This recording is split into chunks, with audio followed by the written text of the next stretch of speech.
Welcome back to the deep dive.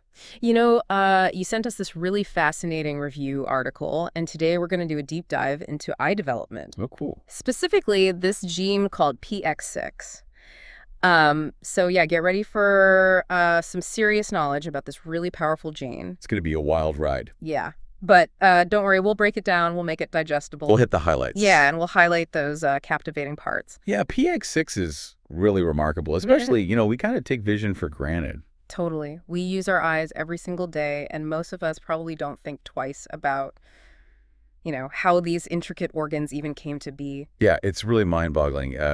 Pax6 is right at the heart of it. Yeah. And to really appreciate it, we got to understand how complex the eye is. Right. So imagine this. Your eye forms from 3 different embryonic tissues. Wow. The neuroectoderm, Okay. the surface ectoderm, and the mesenchyme. Okay. And each one contributes specific components to the eye's structure. It's like a team effort. Yeah, like a team effort. With each tissue playing a critical role. That's right. So where does Pax6 fit in on this team? So think of Pax6 as the team captain, the master conductor. Oh, wow. Orchestrating the entire process. Okay. It's a gene that codes for a transcription factor, which essentially means it controls the activity of other genes. Oh, I see. It's like a conductor leading an orchestra, making sure all the instruments are playing in harmony. Right. Pax6 makes sure that all the genes involved in eye development are switched on or off at exactly the right times. So if there's a problem with Pax6, the whole orchestra kind of falls apart. Exactly. Oh, no. Even small mutations in Pax6 can disrupt the whole thing. Wow. Leading to a range of eye defects. Okay. And these are often grouped under the term aniridia-related disorders. Aniridia, that sounds serious. Yeah. What exactly does that involve? So the term literally means without iris. Okay. And it's a hallmark condition caused by Pax6 mutations. Yeah. So think about the iris, right? The colored part of your eye. Yeah. That controls how much light enters. Yes. People with aniridia have a partially or completely missing iris. Wow. Leading to light sensitivity and vision problems. Oh, that's got to be tough. Yeah. And in some cases, aniridia can be part of a larger syndrome. Oh, wow. Called Wagner syndrome. Okay. Where a deletion of one copy of the Pax6 gene also causes other issues. So one tiny gene can have a huge impact on eye development. Totally. Are there other eye defects associated with Pax6 mutations besides aniridia? Yeah, unfortunately, there's a whole spectrum of potential issues. Oh, no. Including cataracts, glaucoma, and problems with the optic nerve. Wow. We even see aniridia-related keratopathy. Okay. Where the cornea, the clear front part of your eye becomes clouded and irregular. Oh, wow. And scientists even study mice with specific Pax6 mutations to understand how these conditions develop. Like what kind of mice? Like the sea mouse, for example. It's incredible how these tiny genetic changes can have such profound effects. Yeah, absolutely. And you mentioned earlier that Pax6 isn't just about the eyes. Yeah, definitely. Can you elaborate on that a little? Absolutely. Pax6 is a busy gene. Yeah. It's involved in the development of other parts of the nervous system, too, including the brain and the olfactory system. The olfactory system, what's that? That's the one responsible for your sense of smell. Oh, okay. It's even involved in the development of the pancreas. Wow, the pancreas. Yeah, an organ crucial for regulating blood sugar. It's like Pax6 is this master multitasker coordinating development in multiple parts of the body. That's right. It makes you wonder, how does one gene manage to do so much? That's where it gets even more fascinating. Okay. Pax6 belongs to a family of genes, the Pax gene family. Okay. All evolved from a common ancestor. Oh, wow. And these genes are like master regulators. Okay. Keeping cells in a sort of holding pattern until it's time for them to specialize. Oh, that's cool. You can think of them as the stage managers of development, making sure everything happens in the right order. So they're like the organizers behind the scenes, making sure that cells don't get ahead of themselves and differentiate prematurely. Exactly. That's really cool. In the case of human eye development, there are actually 2 versions of the Pax6 gene. Oh, really? Pax6er and Pax6B. Okay. They work together to guide cells from a pluripotent state. Pluripotent. Meaning they have the potential to become any cell type. Oh, wow. To a neuroectodermal fate. Neuroectodermal. Meaning they're on the path to becoming part of the nervous system, including the eye. Wow. It's fascinating how these 2 forms of Pax6 collaborate to steer cells toward their destiny in the eye. Yeah, it's pretty cool. But how exactly does Pax6 exert its control over this process? Right. It's not like it's physically moving cells around, right? No, you're right. It's all about signaling pathways. Signaling pathways. These pathways act as communication networks within and between cells, Okay. allowing them to respond to signals from their environment. Oh, I see. PX6 interacts with these pathways to fine-tune the development and function of the eye. So instead of directly moving the pieces, PX6 is sending out signals? Yes. Like a conductor giving cues to the orchestra? Precisely. Okay, I like that analogy. And there's a whole network of these signaling pathways that PX6 is involved in. Okay. One key pathway is the SOX2 signaling pathway, Okay, SOX2. where PX6 partners with another gene called SOX2. Gotcha. Together, they regulate the activity of ocular stem cells. Stem cells, that's fascinating. Yeah. They're like the blank slates of the body, right? That's a good way to put it. With the ability to become specialized cells. Right. So how do PX6 and SOX2 work together to manage these stem cells? Think of it like this. Okay. SOX2 is crucial for keeping stem cells in their pluripotent state. That state where they can still become any cell type. Exactly, like maintaining the potential of the stem cell, keeping its options open. Okay. PX6, on the other hand, helps guide those stem cells towards their final destination, prompting them to differentiate into specific cell types. Like those needed for the lens or the cornea. Yeah, exactly. So SOX2 maintains the potential, while PX6 helps realize that potential Yes, by directing the stem cells towards specific fates. that's right. It's a remarkable partnership. It really is. What happens if this partnership is disrupted? Well, just like with mutations in PX6 itself, problems with SOX2 can lead to developmental eye defects.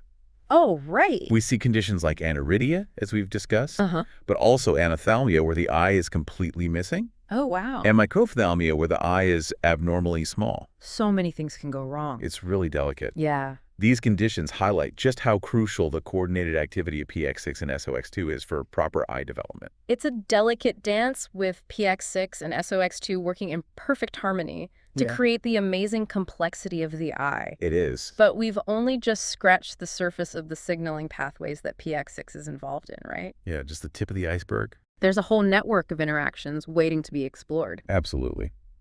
Well, let's dive in. Let's do it. It's amazing to think that there's so much more to uncover about a process that's essential for our vision. Oh yeah, for sure.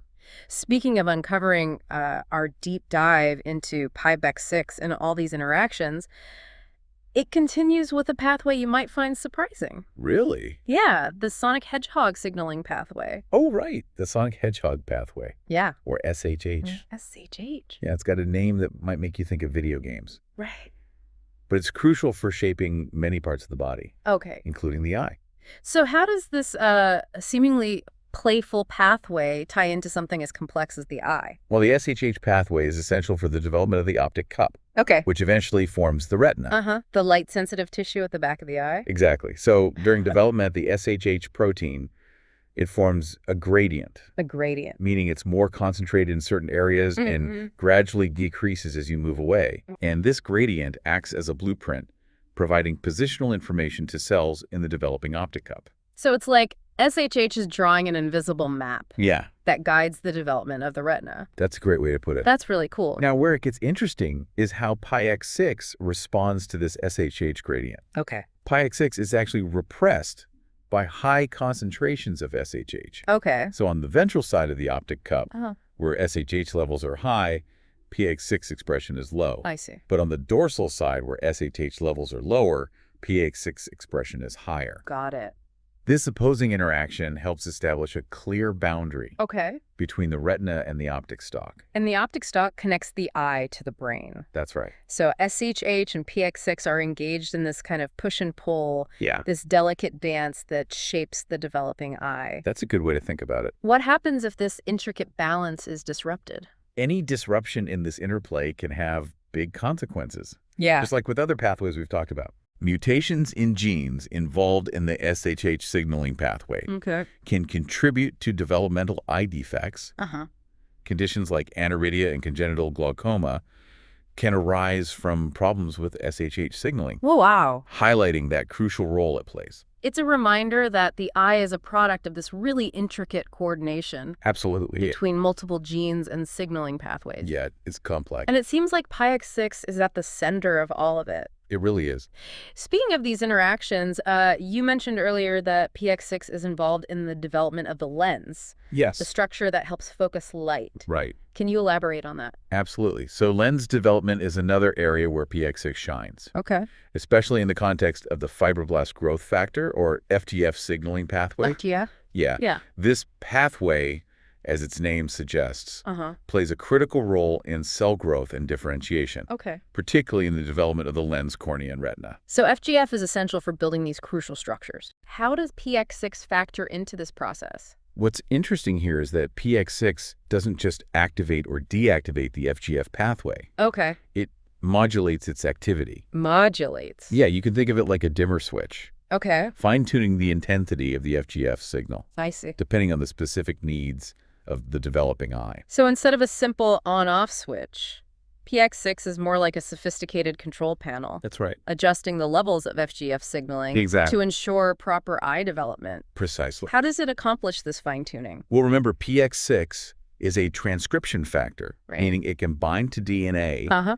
and influence the expression of other genes. Okay. So in the case of the FGF pathway, Yeah. PX6 can bind to regulatory regions of genes involved in the pathway, Okay. either enhancing or suppressing their expression. Wow. This allows for precise control over the levels of FGF signaling, I see. making sure that the right amount of growth and differentiation occurs. At the right time and place. It's incredible to think that PX6 can directly influence the activity of other genes It is. to orchestrate such complex processes. Yeah, it's amazing. But what happens if this intricate control mechanism goes awry? Just like with any complex system, errors in the regulation of FGF signaling can have serious consequences. Right. Disruptions in FGF signaling, whether due to mutations in genes involved in the pathway or problems with PX6's regulatory role, can contribute to various eye conditions, Like what? including aniridia, congenital cataracts, and corneal dystrophies, Corneal dystrophies? which affect the structure and function of the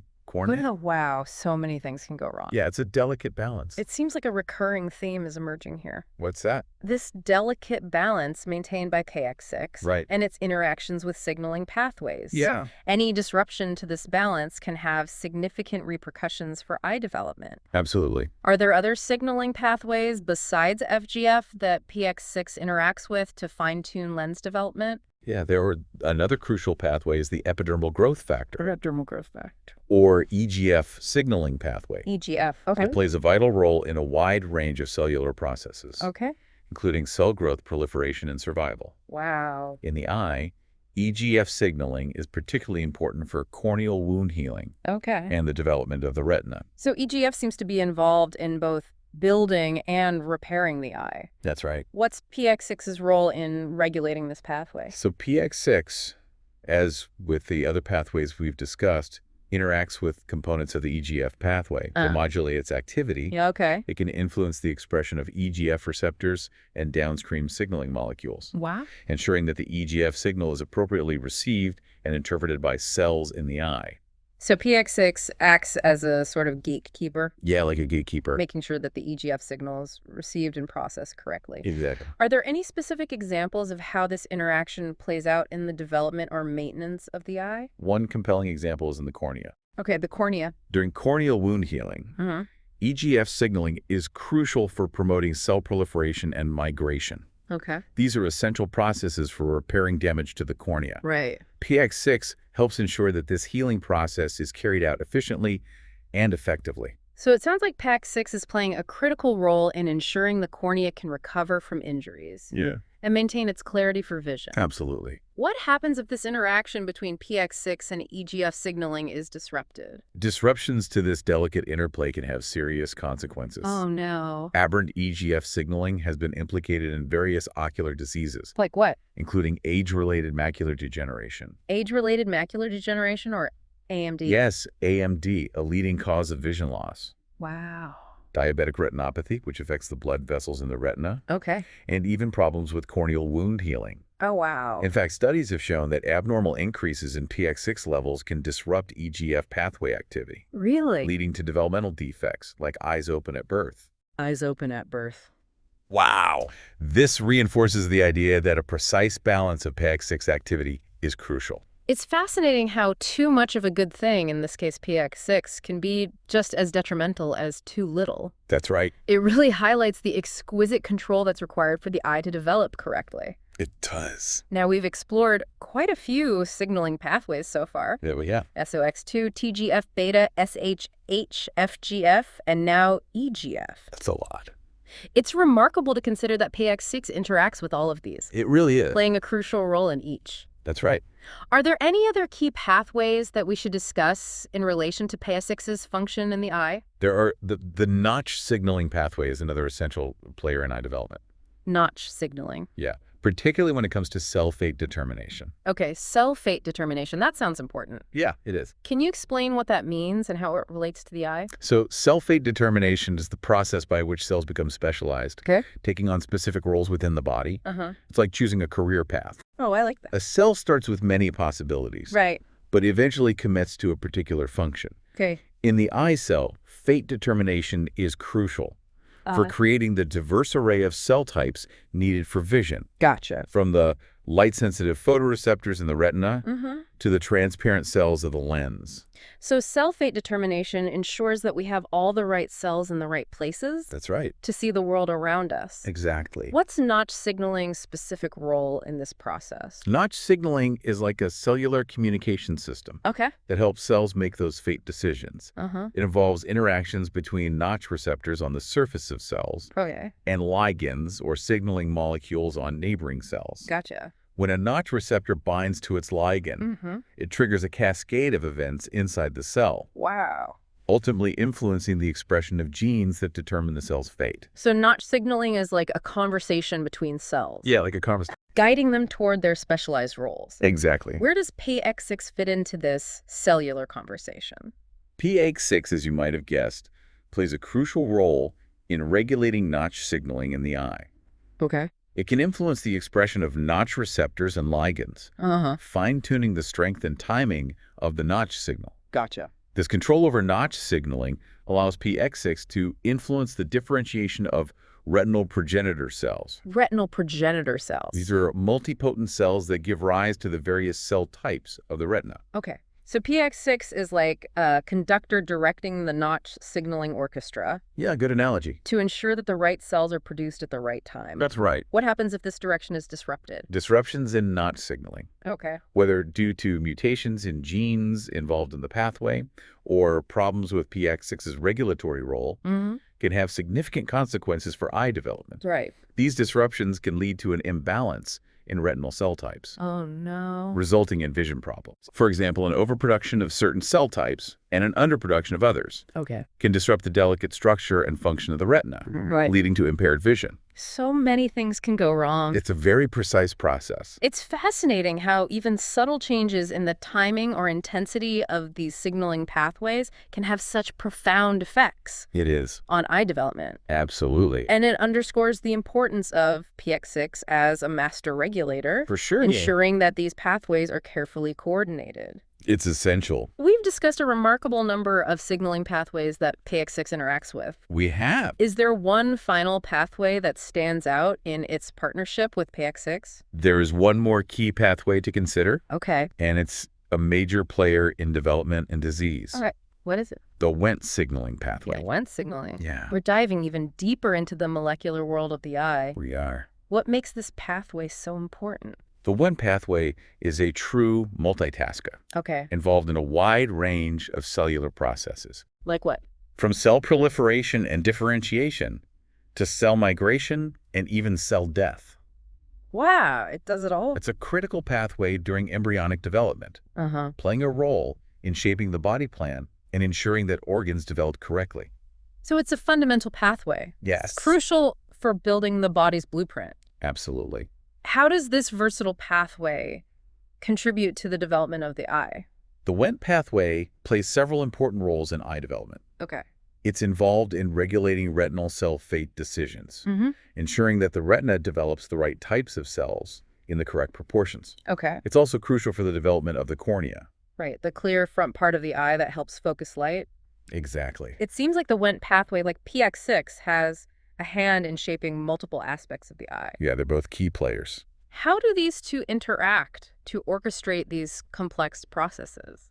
PX6, as you might expect, can influence the expression of components of the Wnt pathway, Okay. like Wnt ligands and receptors, fine-tuning the strength and timing of the Wnt signal. I see. This interplay between P6 and the Wnt pathway helps to ensure that the right cells are produced at the right time and place, Okay. ultimately contributing to the proper development of the eye. It's like a delicate dance between these two molecular partners, That's a good way to describe it. each influencing the other to create a harmonious outcome. Yeah, a delicate balance. What are the consequences if this dance is disrupted? Disruptions in the interplay between PX6 and Wnt signaling can have significant consequences Oh, no. for eye development and function. Right. Research has shown that dysregulation of Wnt signaling can contribute to various ocular diseases, Oh, wow. Like what? including aniridia cataracts and even ocular tumors. Ocular tumors, that's scary. Yeah, it highlights the critical importance of maintaining a balanced Wnt signal in the eye. It's incredible to consider the complexity of these interactions It really is. and the delicate balance that must be maintained for the eye to develop correctly. Yeah, it's truly remarkable. Right. We've delved into a remarkable number of signaling pathways and their intricate relationships with PX6. We have. It's clear that PX6 isn't just a gene, it's a master conductor, Right. orchestrating the symphony of molecular events to create the miracle of vision. It's amazing. But our deep dive into PX6's world isn't over yet, is it? You're right. We've explored the intricate molecular mechanisms. Yeah. But there's another crucial aspect to consider. Okay, what's that? The potential for harnessing this knowledge to develop new treatments for eye diseases. It's exciting to think that all this knowledge about PX6 and its intricate interactions could lead to new ways to treat eye diseases. Yeah, it's a really promising area of research. What are some of the promising avenues of research in this area? Well, one area that holds a lot of potential is gene therapy. Gene therapy. Okay. You see, in many cases of aniridia and other PX6-related disorders, the problem stems from a faulty or missing PX6 gene. Right. And gene therapy offers a way to potentially address this issue at its root. So with gene therapy, you're essentially trying to replace or repair the faulty gene, Exactly. giving cells the instructions they need to function properly. That's the idea. How does that actually work in practice? So the idea is to deliver a functional copy of the PNX6 gene into the affected cells, Okay. essentially providing them with the correct blueprint they're missing. I see. This can be achieved using a variety of techniques, Okay. often involving modified viruses as delivery vehicles. Viruses? Yeah, these viruses are engineered to carry the therapeutic gene and deliver it into the target cells without causing harm. It sounds like something out of science fiction, using viruses to heal instead of harm. I know, it's pretty amazing. What's the current state of gene therapy research for eye diseases? It's a rapidly evolving field. Yeah. And while it's still early days, there have been some encouraging results in preclinical studies, particularly in animal models. Oh, that's great. These studies suggest that gene therapy could be a viable option for treating certain inherited eye diseases, including those caused by PN6 mutations. That's really promising news. It is. What about other therapeutic approaches besides gene therapy? Sure. Are there ways to target those signaling pathways we've been discussing? Absolutely. Another exciting area of research focuses on developing drugs that can modulate the activity of these signaling pathways. Okay. Remember how we talked about PX6 acting like a dimmer switch? Right. Fine-tuning the activity of pathways like TGF-beta and FGF. Exactly. Researchers are looking for drugs that can mimic or enhance this regulatory role, restoring balance to these pathways when they're disrupted. So instead of directly fixing the gene, you're trying to adjust the activity of the pathways it controls. Precisely. Are there any specific examples of drugs targeting these pathways in eye diseases? There are a number of promising candidates in various stages of development. well, yeah. For example, researchers are investigating drugs that can inhibit TGF-beta signaling in the cornea Okay. to reduce scarring and fibrosis, which can impair vision. They're also exploring drugs that can enhance FGF signaling to promote the regeneration of damaged retinal cells, Wow. offering potential hope for treating conditions like age-related macular degeneration. It's inspiring to think that we may one day have a toolkit of targeted therapies for eye diseases. Yeah, it's an exciting time for research. based on our growing understanding of PX6 and its intricate interactions. Absolutely. This deep dive has certainly been an eye-opener. It has indeed. We've journeyed from the fundamental processes of eye development to the intricate molecular mechanisms orchestrated by PX6. It's been quite a journey. We've explored its role as a master regulator, its complex dance with signaling pathways, and the potential for harnessing this knowledge to develop new treatments for debilitating eye diseases. And hopefully those treatments will be available soon. It's a testament to the power of scientific curiosity and the importance of continued research in unlocking the secrets of human biology. I couldn't agree more. And while there's still much to discover, the progress we've made in understanding PX6 and its role in eye development offers hope for a future where vision loss is no longer an inevitable consequence of aging or genetic predisposition. That's a great point. It gives us a lot to look forward to. Well, that's a hopeful thought to end on. Thank you so much for guiding us through this fascinating exploration of PX6 and its impact on the eye. It's been a truly illuminating deep dive. We hope you've enjoyed this journey as much as we have, and until next time, keep those questions coming and keep exploring the wonders of the world around you.